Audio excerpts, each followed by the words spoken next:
Nakita ang isang lalaki, na ang mukha ay nababahiran ng takot, ang lumabas mula sa kakahuyan na may hawak na isang kumikislap na lampara. Tumakbo siya sa loob ng bahay, kung saan ang kanyang asawa ay desperadong nagsusumamo sa kanya. Gayunpaman, sinabi niya lang sa kanya na dapat niyang dalhin ang kanilang anak sa gitna ng kagubatan at iwan sila doon. Kahit nalabag sa damdamin, isinama ng lalaki ang kanyang dalawang anak na sina Hansel at Gretel, at iniwan sila sa gitna ng kakahuyan. Ilang oras na naghintay ang dalawang bata, umaasang babalik ang kanilang mga magulang para sa kanila. Ngunit habang lumalamig ang gabi at unti-unti nang nawawalan ng pag-asa, nagpasya ang dalawa na galugarin ang madilim na gubat. Makalipas ang ilang sandali ng paglalakad, napadpad sila sa isang hindi kapani-paniwalang tanawin. Isa itong bahay na gawa sa gingerbread, na ang mga dingding ay natatakpan ng matatamis na candy. Dahil sa gutom, kumain ang dalawa, nang biglang bumukas ang pintuan. Nang walang kamalay-malay sa panganib, pumasok ang dalawang bata sa bahay. Dito nabunyag na hindi ito ordinaryong bahay, at pag-aari ito ng isang cannibal na witch, na agad na binihag ang dalawang bata. Pinilit niya si Gretel na maging kanyang alipin, habang si Hansel naman ay ikinulong niya sa isang hawla, at pinataba siya ng walang katapusang candy. Makalipas ang ilang linggo, nagpa siya ang witch na oras na para lutuin si Hansel at inilabas siya sa hawla. Ngunit sa sandaling yun, nakaalpas si Gretel sa kanyang mga chain at kumuha ng isang kutsilyo. Nang makita ito, ang mangkukulam ay nagpalabas ng isang magic spell, ngunit sa pagkabigla ng lahat, ang mahika ay walang epekto kay Gretel. Pagkatapos ay itinulak siya ng dalawang bata, at itinapon siya sa isang nagliliyab na oven. Ang trauma na ito ang humubog sa magkapatid, at dahil hindi sila tinatabla ng anumang spell, lumaki sila bilang mga professional witch hunter, na merong nakakatakot na reputasyon. Makalipas ang ilang taon, lumipat ang eksena sa bayan ng Augsburg. Sa mga oras na yun, ang local sheriff na si Berenger, ay malapit na sanang patayin ang isang magandang dalaga na nagngangalang Mina, na inakusahan siya bilang isang mangkukulam. Sa kabutihang palad, ang malaki na ngayong sina Hansel at Gretel ay dumating sa tamang oras para iligtas ang inosenteng babae. She's not a witch. Ang mayor ng bayan, si Mayor Engelman, ay inanunsyo sa mga tao na upang protektahan ang bayan mula sa itim na mahika at upang mahanap ang maraming mga nawawalang bata, nirentahan niya ang sikat na magkapatid na ito. My name is Gretel. This is my brother Hans. Hindi lubos na sinang-ayunan ni Sheriff Berenger ang desisyong ito, na humantong kay Gretel na baliin ang kanyang ilong. Don't! Just don't. Pagkatapos nito, pinapunta ng mayor ang magkapatid sa isang kakaibang cottage sa Northern Forest, at hiniling sa dalawa na simulan ang kanilang pag-iimbestiga doon. Sa loob ng cottage, natuklasan ni Gretel ang isang nakakatakot na mangkukulam. Sumiklab ang isang matinding laban, kung saan ginamit ni Gretel ang kanyang automatic crossbow, ngunit mabilis na nakatakas ang mangkukulam gamit ang kanyang walis.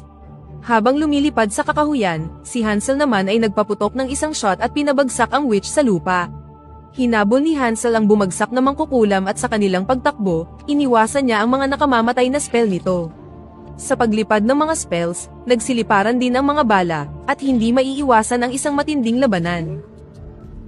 Sa huli, pagkatapos ng matinding pakikibaka, ang magkapatid na hunter ay matagumpay na napatay ang mangkukulam. Pagbalik sa nayon, ipinaalam ni na Hansel at Gretel sa alkalde ang tungkol sa Blood Moon. Ang celestial event na ito ay mangyayari sa loob ng 3 araw, at isang beses lang itong nangyayari sa isang henerasyon. Para sa mga mangkukulam, ito ay isang sagradong gabi, at naniniwala sila na ito ang dahilan kung bakit maraming bata ang dinudukot. Upang tulungan sila sa delikadong kakahuyan, ipinakilala ng alkalde ang isang local outcast na nagngangalang Jackson, na alam ang pasikot-sikot sa kagubatan. Gayunpaman, nagpa siya ang magkapatid na gawin ito kinabukasan, dahil masyadong mapanganib kung gagawin ang misyon kapag gabi.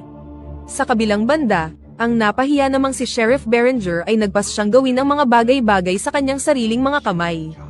Kumuha siya ng isang grupo ng mga mersenaryo para hanapin ang mga mangkukulam, umaasa na pagmumukain nitong mahina ang alkalde at para maagaw niya ang kapangyarihan para sa kanyang sarili.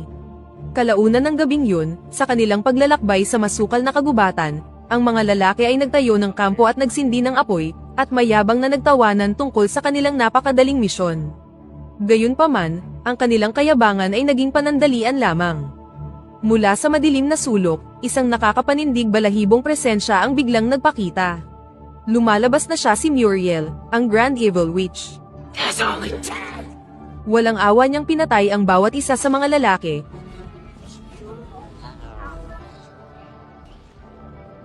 At nag-iwan lamang ng isang survivor para magpadala ng isang mensahe sa bayan ng Augsburg. Gamit ang kanyang dark magic, inilagay niya sa lalaki ang Curse of Hunger, bago siya pinabalik sa bayan. Samantala sa bayan, masayang nagdiriwang ang magkapatid na witch hunter sa isang bar. Sa sandaling yun, nakilala nila ang binatang si Ben, isang masugid na tagahanga sa kanilang mga nagawa. Hindi nagtagal, ang lalaking nilagyan ng sumpa ni Muriel ay pumasok sa lugar at nagbigay ng isang nakakatakot na mensahe. The curse of hunger for crawling things. That was awesome. I hate that one. Sa sumunod na eksena, ipinakita ang lihim na pagtitipon ng tatlong pangunahing mangkukulam. Dito nabunyag ang kanilang masamang plano, at lumalabas na dinudukot nila ang mga bata dahil balak nilang isakripisyo sila sa panahon ng Blood Moon. Ang ritual na ito ay magbibigay sa kanila ng immunity laban sa apoy, na siyang pinakamalaking kahinaan ng mga mangkukulam, at ang sandata na kadalasang ginagamit laban sa kanila. Nabunyag din na ang pag-akit sa mga sikat na witch hunter na sina Hansel at Gretel sa bayan ng Augsburg, ay bahagi lang ng kanilang mas malaki pang scheme. Gayunpaman, ang tunay na dahilan sa pag-akit sa kanila doon ay nananatiling misteryo sa ngayon. Kinabukasan sa palengke, nakasalubong ni Hansel si Mina, ang babaeng iniligtas nila mula sa execution. Nagpakita siya ng malinaw na interes kay Hansel, ngunit napakatorpe niya para sunggaban ito. Sa sandaling yun, nabunyag din ang isang pangmatagalang resulta mula sa pagkabihag ni Hansel noong bata pa siya. Dahil sa sapilitang pagpapakain sa kanya ng napakaraming candy, nagdulot ito ng permanenteng karamdaman na kung tawagin ay diabetes. Upang mabuhay, kailangan niyang regular na turukan ang sarili ng isang espesyal na gamot. Upang tulungan siya, sinabi ni Mina na alam niya kung paano ito gamutin, ngunit tumanggi si Hansel at nagpaalam na sa babae. Determinado na makakuha ng mga sagot, nagset sina Hansel at Gretel ng isang matalinong bitag para sa isa sa mga mangkukulam, kung saan gumamit sila ng estatwa na naglalabas ng tunog ng umiiyak na bata bilang pain. Ang mangkukulam, na naakit sa pag-iyak ng biktima, ay lumapit ngunit nalaman niyang isa lamang itong dummy. Tinambangan siya ng magkapatid na hunter, at sumiklab ang isang matinding labanan.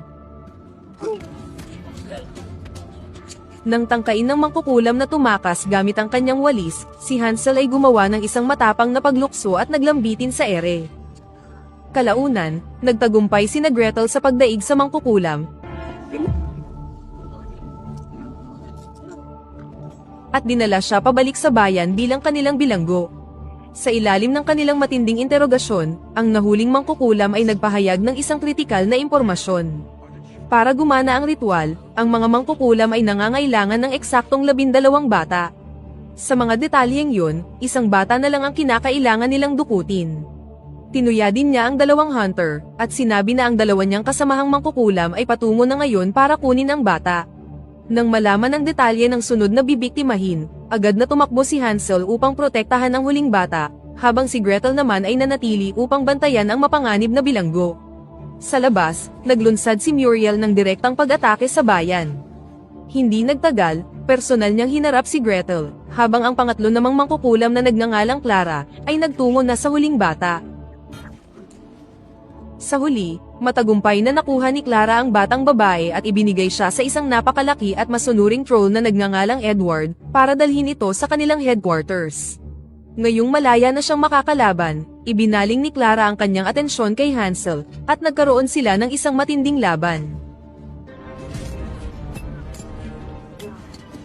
Dahil dito, sinubukang tumakas ni Clara gamit ang kanyang walis, ngunit muling ipinakita ni Hansel ang kanyang signature move at kumapit sa walis habang papaalis ang mangkukulam. Samantala sa bayan, naipit si Gretel sa isang mahirap na pakikibaka laban sa napakalakas na si Muriel. Sa kanilang laban, mabilis na nakuha ni Muriel ang kontrol, ngunit sa halip na patayin si Gretel, inihayag niya ang isang nakakagimbal na katotohanan.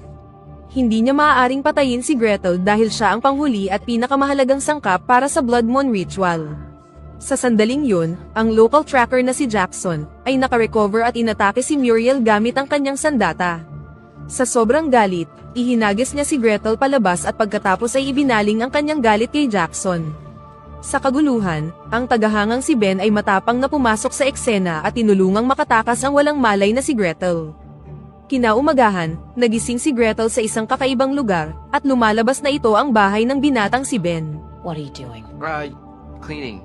Habang lumilinaw ang kanyang isipan, isang napakalaking sikreto ang malapit ng mabunyag. Habang tinitingnan ang mga kakaibang koleksyon ng artifact ni Ben, dumapo ang kanyang mga mata sa isang drawing, ang larawan ng kanyang ina.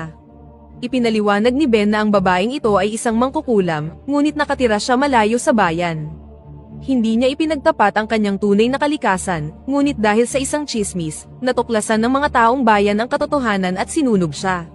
Nang marinig ito, hindi maiwasang malito ni Gretel, at nagmamadali siyang lumabas para hanapin ang kanyang kapatid. Sa kabilang banda, makikita si Hansel na nakabitin sa mga sanga ng puno, matapos siyang mahulog sa walis ng mangkukulam. Ilang sandali pa, dumating si Mina at tinulungan siyang makapunta sa ibaba. Habang marahan niyang ginagamot ang kanyang mga sugat, sinabi ni Mina na mas makakabuti kung lulusong na lang siya sa mahiwagang tubig. Gayunpaman, sinabi ni Hansel na meron siyang masamang karanasan dito at tumangging gawin ito. Para makumbinsi siya, nakahubad na nauna si Mina at inimbitahan si Hansel na samahan siya. Doon, nakita ni Hansel ang kabaitan sa puso ni Mina at unti-unti nang nahulog sa kanya. Kasabay nito, hinahanap ni Gretel ang kanyang kapatid sa gubat, nang bigla siyang tambangan ni Sheriff Berenger at ng kanyang mga natitirang tauhan. Sinisi nila ang magkapatid sa mga nangyayaring kaguluhan, at walang awang inatake siya. Lingid sa kaalaman nila, si Edward, ang troll na naglilingkod sa mga mangkukulam, ay tahimik na pinapanood sila sa malapit. Sa isang nakakagulat na twist, pinatay ni Edward ang mayabang na sheriff at pati na rin ang kanyang mga tauhan, na nagligtas kay Gretel mula sa tiyak na kamatayan. Tinanong ng nalilitong si Gretel kung bakit niya siya iniligtas, at sumagot lang si Edward na ang mga troll ay ipinanganak upang maglingkod sa mga mangkukulam, na nagpapahiwatig na si Gretel ay kanyang master.